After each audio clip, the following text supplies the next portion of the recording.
Okay, students, now before we close today, I want to talk a bit about your written work. Several of you've gotten feedback from me saying you're having trouble with your sentence structure. So I want to start talking a bit about reviewing what a complete sentence is. Sanin kanka ne, duk faɗin ƙasar nan, ko kare na nuna zai iya haihuwa kan kowace irin karagar mulki.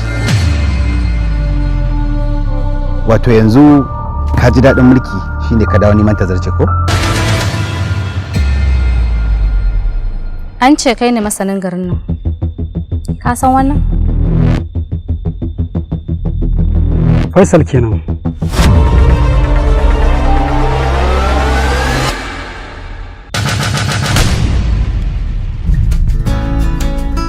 Nuriya, zuciyata tana cike da bururuka da yawa a rayuwata. Amma a yanzu babban burina shine ina son ka.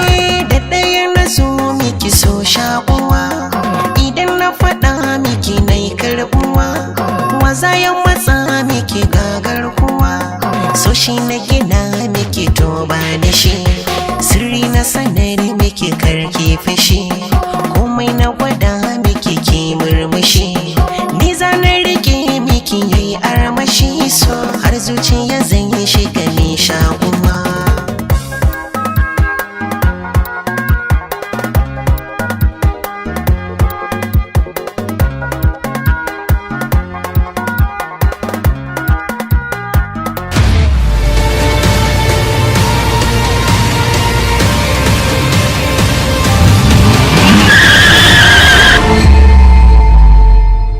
Ku yi aiki da plan B. Amma this time around, don't mess up. idan ka kai namiji ka zo mu yi gaba da kai.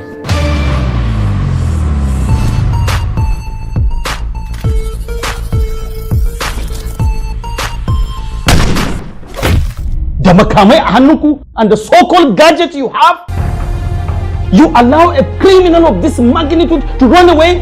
Me kake nufi kenan? Fitina a kwance take. Allah yana fushi da mai taso ta. Ya kamata ka sani cewa dan sanda ba shashasha bane ba.